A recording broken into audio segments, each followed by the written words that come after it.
wabarakatuh. Nama saya Muhammad Rifki. Saya NPM 718411820. Saya mahasiswa Fakultas Hukum Universitas Wiraraja. Saya akan mempresentasikan proposal skripsi tugas UAS mata kuliah metode penelitian hukum. Judul yang saya ambil adalah itu tinjauan kekerasan terhadap hewan rekeng dalam karapan sapi menurut pasal 302 KUHP, studi di Kabupaten Sumeneb.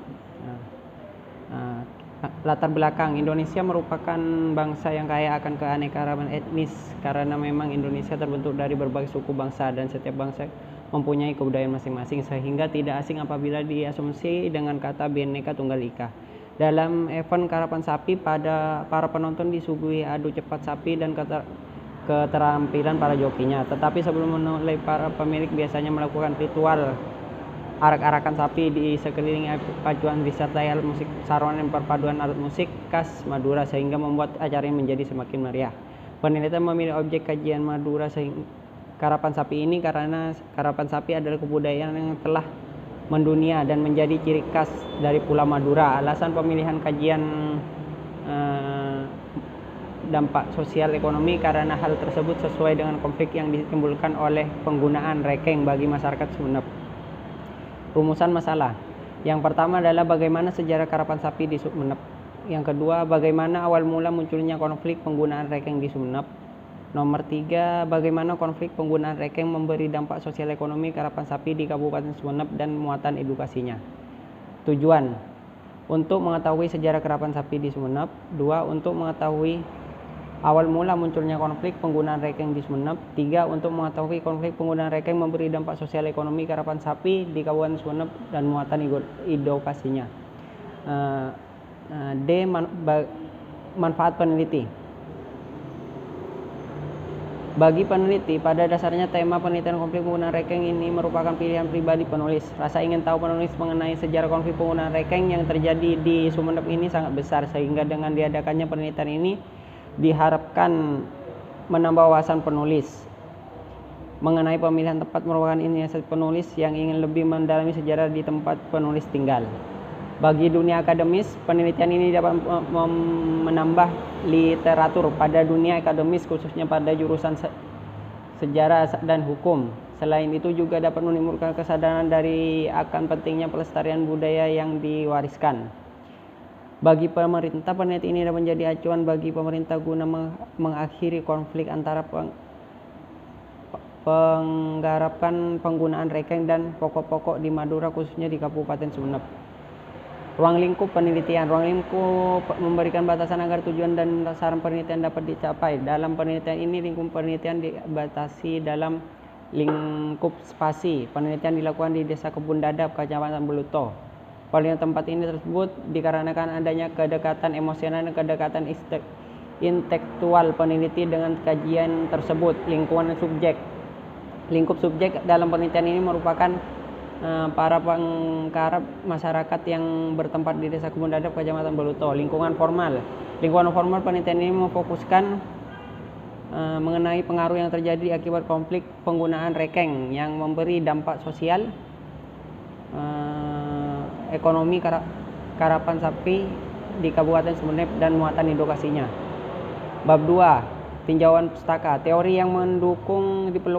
yang sangat diperlukan dalam mengkaji mengenai penelitian dampak sosial ekonomi konflik penggunaan rekeng di Kabupaten Sumeneb. Hal ini dilakukan untuk dapat menghasilkan kajian sosial ekonomi yang memiliki nilai keilmuan dan dapat dipertanggungjawabkan secara ilmiah. Berkaitan dengan hal tersebut, maka penulis memaparkan beberapa teori sesuai dengan topik, yaitu A, karapan sapi. 2, tradisi. Tradisi adalah segala sesuatu yang seperti adat, kepercayaan, kebiasaan. Tradisi adalah merupakan suatu kesadaran kolektif dari sebuah masyarakat yang sifatnya luas sekali, meliputi segala kompleks kehidupan sehingga sulit dipisahkan. Dari pengertian di atas, maka dapat disimpulkan bahwa tradisi adalah kebiasaan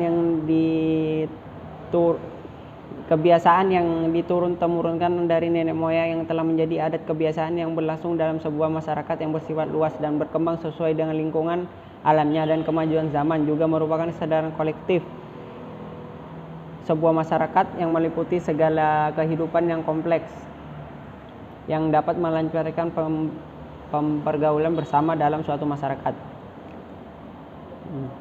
Yang C. Hukum Islam. Syariat Islam mengakui tradisi sebagai sumber hukum karena sadar kenyataan bahwa adat istiadat telah memainkan peranan yang penting dalam mengatur lalu lintas hubungan data tertib sosial di kalangan anggota masyarakat. Tradisi telah berkedudukan pula sebagai hukum yang tertulis dan dipatuhi karena dirasakan sesuai dengan rasa kesadaran hukum. D. Muatan edukasi dalam masyarakat. Edukasi dan pendidikan adalah usaha sadar yang terencana untuk mewujudkan suasana belajar dan proses pembelajaran agar peserta didik secara aktif mengembangkan potensi dirinya untuk memiliki kekuatan spiritual keagamaan, pengendalian diri, kepribadian, kecerdasan, akhlak mulia, serta keterampilan dan diperlukannya dirinya dalam masyarakat. Bab 3. Metode penelitian. A. Pendekatan dan jenis penelitian kualitatif. Pendekatan yang digunakan dalam penelitian adalah pendekatan kualitatif. Sumber primer yang digunakan diperoleh dari hasil wawancara terhadap narasumber relevan serta mengkaji arsip dokumen yang diberikan narasumber. Sumber sekunder yang digunakan untuk penelitian ini untuk meneliti artikel kabar. Semua hasil pengumpulan sumber diperoleh kemudian diinterpretasi oleh peneliti dan diolah dalam bentuk paparan hasil penelitian. Lokasi penelitian. Penelitian dilakukan di Desa Kebun Dada, Kecamatan Buluto, Kabupaten Sumeneb. Pemilihan Desa Kebun Dada sebagai basis penggunaan ranking di Kabupaten. Sumber data. Sumber data dalam penelitian ini adalah sumber data primer dan sumber data sekunder. Prosedur pengumpulan data. Pengumpulan data dalam penelitian ini adalah dengan menggunakan 3 macam cara, yaitu observasi, wawancara, dan dokumentasi. Analisa data. Dalam menganalisa data penelitian ini, pedoman yang dipakai adalah mengkaji langkah-langkah dari Miles dan Huberman. Redukasi data. Penyusunan data. Laporan-laporan dari bahan mentahan disingkat atau dirangkum, diredukasi, disusun secara lebih sistematis. Pokok yang penting. Display data atau penyajian data. Display pembentuk penelitian dapat melihat gambaran keseluruhan bagian-bagian tertentu dari data hasil penelitian. Mengambil kesimpulan dan verifikasi. Penelitian berusaha mencari makna dari yang tergali atau terkumpul. Tahap-tahapan dalam penelitian. Tahap pralapangan, menentukan lapangan penelitian. Kegiatan ini adalah menentukan tempat yang akan dijadikan lapangan penelitian. Menyusun proposal, menyusun rancangan penelitian, mengurus perizinan penelitian, menjaga dan menilai keadaan lapangan, meninjau dan menilai keadaan lapangan, persiapan pengumpulan data, tahapan lapangan atau observasi, memasuki lapangan dengan mengadakan wawancara kepada informan yang telah ditentukan, tahapan pengolahan data, tahapan penulisan merupakan tahap akhir dari penelitian ini. Demikian yang dapat bisa saya sampaikan, kurang lebihnya mohon maaf. Assalamualaikum warahmatullahi wabarakatuh.